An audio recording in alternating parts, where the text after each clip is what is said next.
Nice টিভির পক্ষ থেকে সবাইকে স্বাগতম। আশা করি সবাই ভালো আছেন।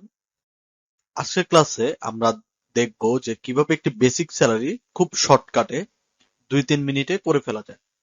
তো প্রথমে আমরা বেসিক স্যালারিটি দেখি, যেখানে আমাদের সিরিয়াল নাম্বার দেখতে পাচ্ছি যে 1 থেকে 30, মানে 30 জনের আমার এখানে একটি সিরিয়াল নাম্বার দেওয়া আছে, মানে 30 জন কর্মী বা 30 জন আমার এমপ্লয়ি। এরপরে আমরা দেখতে পাচ্ছি যে যেহেতু 30 জন এমপ্লয়ি, তাহলে 30 জনের নাম থাকবে। তো এখানে আমার 30 জনের নাম দেওয়া আছে। এরপর 30 জনের একটা বেসিক স্যালারি, যে কোনো কোম্পানিতে বা যে কোনো অফিসে আমরা যদি জবে যাই, তাহলে আমাদের একটা নির্দিষ্ট স্কেল, একটা বেসিক স্যালারি ধরা থাকে। তাহলে এখানে ধরা আছে যে আপনার 1 থেকে 30 পর্যন্ত সবার বেসিক স্যালারি এই পর্যন্ত আমার দেওয়া আছে। তো আমাকে বলা হয়েছে যে এই যে বেসিক স্যালারি আছে, এই বেসিক স্যালারির উপরে সবার বাড়ি ভাড়া মানে হাউস রেন্ট 20% বের করতে, মেডিকেল অ্যালাউন্স মানে 25% বের করতে, ট্রাভেল মানে যাতায়াত যে ভাড়া আছে সেটা 15% বের করতে, এরপরে প্রভিডেন্ট ফান্ড যেটা আছে এটা 10% বের করতে, এবং ট্যাক্স যেটা আছে এটা আপনার 8% বের করতে। এখন আপনার বেসিক স্যালারির উপরে ভিত্তি করে আপনার হাউস রেন্ট এটা কোম্পানি আপনাকে দিবে, মেডিকেল ফি এটা কোম্পানি আপনাকে দিবে, এবং ট্রাভেল অ্যালাউন্স এটা কোম্পানি থেকে আপনি পাবেন। মানে এই যে তিনটা আছে, এই তিনটা আপনি কোম্পানি থেকে পাবেন।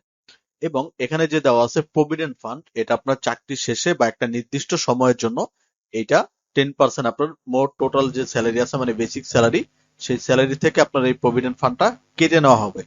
এরপরে যে ট্যাক্স, এটা আপনি সরকারকে যেটা দিবেন, যে আপনার বেতনের উপরে, যেমন ওনার প্রথমে আছে নাহিদ, ওনার বেতন 16,000 টাকা। তো এই 16,000 টাকার উপর ভিত্তি করে এখানে যে 8% ভ্যাটটা থাকবে বা ট্যাক্সটা কাটবে, সেটা কিন্তু সরকার কেটে নিবে, এটা কিন্তু উনি পাবে না। এটা টোটালি এই 16,000 টাকার মধ্য থেকে 8% যত পার্সেন্ট আসবে, সেই পার্সেন্টেজটা এটা ট্যাক্স সরকার কেটে নিবে। তাহলে আজকে আমরা দেখবো যে কিভাবে এটা খুব শর্টকাট, মানে খুব কম সময়ে আমরা কয়েকটা একটা ফর্মুলা ইউজ করে খুব কয়েক সেকেন্ডের মধ্যে এটা আমরা শেষ করে নিতে পারি। এরপর আমাদের টোটাল যে প্রভিডেন্ট ফান্ড কাটতে হবে, ট্যাক্স কাটতে হবে, এগুলো কাটার পরে সবগুলো যোগ করার পর দেন আমার টোটালটা কি বের হবে সেটা আমরা দেখবো। তাহলে চলুন শুরু করা যাক আজকের আমাদের এই ক্লাস। তাহলে প্রথমে আমরা বের করব যে হাউস রেন্ট। তো এর জন্য আমরা একটা পদ্ধতি অবলম্বন করব, যেহেতু সব যে house rent, medical allowance, travel allowance এবং প্রভিডেন্ট ফান্ড এবং ট্যাক্স সবগুলো আমার কি পার্সেন্টেজ বের করতে হবে। তাহলে সেই ক্ষেত্রে আমরা একটার মধ্যে বের করলে আমরা কি সবগুলোই পাচ্ছি একই সূত্রতে। তাহলে এখান থেকে আমরা কি করব, সবগুলোকে আমরা সিলেক্ট করব, শুধু টোটালটা বাদে। টোটালটা বাদে আমরা সবগুলোকে সিলেকশন করব। 30 জনের যে সেল আছে সেই 30টা সেল পর্যন্ত আমরা পুরোটাকে সিলেক্ট করব, যে house rent, medical allowance, travel allowance, provident fund এবং ট্যাক্স। আমরা শুরু করব কই থেকে, যে প্রথম যে ঘর আছে সেই ঘর থেকে ট্যাক্স পর্যন্ত টান দিয়ে ধরে, তারপর আমরা 30 জনের যে সেল আছে সেই সেলগুলোকে আমরা সিলেক্ট করব। করার পর আমরা সূত্র দিব এখানে ইকুয়াল। ইকুয়াল দেওয়ার পরে আমরা প্রথমে ইউজ করব ডলার সাইন, কারণ আমার ডলার সাইন মানে যে কোনো কিছু লক করা। যে যে কোনো কিছু আমি যদি লক করতে চাই, বা কোনো সেল বা কোনো নির্দিষ্ট কোনো সেলকে আমি লক করতে চাই বা কোনো শিটকে আমি লক করতে চাই, তার জন্য আমরা এখানে ডলার সাইনটাকে ইউজ করি। তাহলে আমরা এখান থেকে ডলার সাইনটাকে ইউজ করব। ডলার সাইন ইউজ করার পর আমাদের কি হবে, বেসিক সেলের উপর ভিত্তি করে বাকি যা পার্সেন্ট আছে সেটা বের হবে। তাহলে বেসিক স্যালারি আমার কোন সেলে এবং কোন সেল অ্যাড্রেস আছে সেই সেল অ্যাড্রেসটা এখানে দেওয়া লাগবে। তাহলে আমরা জানি কি যে কলাম এবং রো দ্বারা যদি কোনো সেলকে নির্ণয় করা হয় তাহলে তাকে সেল অ্যাড্রেস বলে। তাহলে এখানে আমার ডি কলামের 5 নাম্বার রোতে আমার কি আছে, বেসিক স্যালারির টাকাটা আছে। তাহলে আমরা এখান থেকে দিয়ে দিব ডি, আমরা দিব 5। তাহলে দেখবেন যে ডি 5 এ আপনার যে বেসিক স্যালারিটা আছে সেটা আপনার এখানে চলে আসবে। দেন আমরা কি করব, গুণ করব। যেহেতু আমার বেসিক স্যালারির সাথে গুণ করব, কত পার্সেন্ট হবে, 20%। তাহলে এই 20% আমাদের কোথায় যাবে, যে এই 20% আমাদের এখানে, এখন আমরা তো এখানে ক্লিক করতে পারবো না। তো আমরা কি করব, এখানে যে ই আছে, মানে আমাদের যে কলামটা আছে এই কলামটা আমরা এখানে লিখে দিব। আমরা দিলাম ই কলাম। এরপর আমরা দিব ডলার সাইন, যে আমরা কি হাউস রেন্টটাকেও লক করতে চাই। তো এরপর আমরা দিব ডলার সাইন। ডলার সাইন দেওয়ার পর এখানে আমরা কি করব, 20%, যে আমার কি 16,000 যে টাকা আছে বা বেসিক স্যালারি আছে এটার সাথে আমার কি 20% গুণ হবে। তাহলে 20% কোন কলামে আছে, আমার ই কলামে আছে। এখন আমরা যতটুকু সিলেকশন করছি ডলার সাইন দিয়ে, আমরা ততটুকু এখানে সিলেকশন করে দিচ্ছি, মানে এই সিলেকশনের মধ্য থেকে আমার এর বাইরে যাবে না। এর জন্য আমরা কি ডলার সাইন দিয়ে ওই সেলগুলো লক করে দিয়েছি। তাহলে এখানে আমরা কলাম লক করলাম কি ই কলাম। এখন আমাদের 20% আছে, এটা কত নাম্বার রোতে আছে, এটা আমার 4 নাম্বার রোতে আছে। তো আমি এখানে ডলার সাইন দেওয়ার পর আমি যদি এখানে 4টাকে ইউজ করি, তাহলে দেখবেন অটোমেটিক ভাবে E4 আমার এটা কাউন্ট করে নিবে। এরপরে আমি যদি কিবোর্ড থেকে কন্ট্রোল প্লাস ইন্টার প্রেস করি, তাহলে দেখবেন অটোমেটিক ভাবে একটা ক্লিকে সবগুলো আপনার যে পার্সেন্টেজ আছে সেগুলো বের হয়ে গেছে।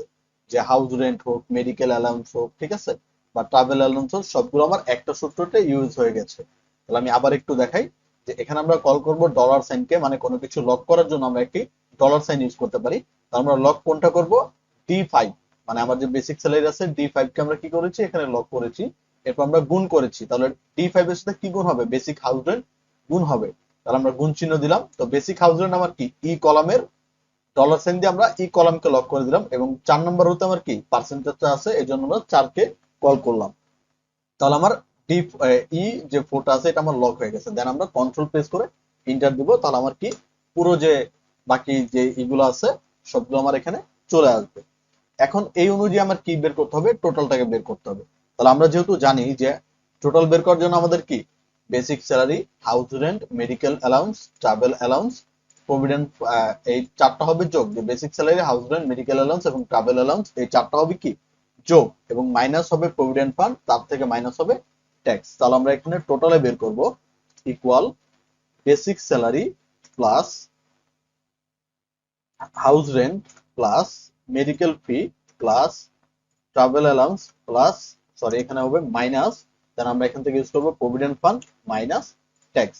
তাহলে আমরা কি করলাম? চারটাকে যোগ করলাম, যে basic salary plus house rent plus medical allowance plus travel allowance minus provident fund minus tax. Then আমরা যদি এখানে ইন্টার ক্লিক করি, ইন্টার প্রেস করি, তাহলে অটোমেটিক ভাবে আমার টোটালটা এখানে বের করে দিবে। এখন আমি যদি এখান থেকে ডাবল ক্লিক করি অথবা এখান থেকে ড্রপ ডাউন করে আমি বাকি 30 জনেরটা নামিয়ে দেই, তাহলে অটোমেটিক ভাবে সেই রেজাল্ট গুলা চলে আসবে। তাহলে খুব কম সময়ে আমরা একটা ট্রিক্স ইউজ করে বাকি যে কাজগুলো আছে সেগুলো আমরা করে নিতে পারি। হাউস রেন্ট থেকে আমরা যে ট্যাক্সটাকে বের করব একটা সূত্রের মাধ্যমে জাস্ট কয়েক সেকেন্ডের মধ্যে আমরা টোটাল যে শীটটা আছে সেটাকে আমরা তৈরি করে নিতে পারি। নাহলে আমার কি আলাদা আলাদা করে প্রত্যেকটা জিনিস বের করা লাগতো। তো এটাই হয়েছে আমাদের বেসিক স্যালারি শর্টকাট। তাহলে যদি ভিডিওটি ভালো লাগে সবাই সাবস্ক্রাইব করবেন, এবং যদি আমার সাথে কোনো কথা বলার প্রয়োজন হয় বা আমাদের কোনো কিছু জানতে প্রয়োজন হয় তাহলে আমাদের কমেন্ট সেকশনে বলে দিবেন। আজকে